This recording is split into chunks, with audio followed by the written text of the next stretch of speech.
Hi, let's get your new bike reassembled and ready to ride. In the box you have received a copy of our brief assembly guide as well as the Bicycle Owner's Manual. Please read these before reassembling or riding your new bike. This video is only a supplement to the printed materials. Okay, I want to show you how to install pedals. Most bikes do not come with pedals, but I'm assuming you want pedals on, so I'm going to just show you that as well. Pedals are left and right specific. The left hand has a left hand thread, right has a right hand thread, which means it's going to feel like you're turning backwards when you're installing the pedal on the left side. A lot of pedals come with a spacer, washer system. If your crank or your pedals come with that, definitely use that.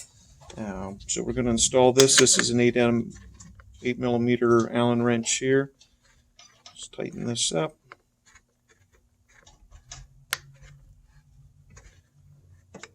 That fairly snug, and then I usually come around to kind of the back side here with the L-shaped wrench and pull this tight. And you should be set to roll. Do that on both sides and make sure you have them good and tight.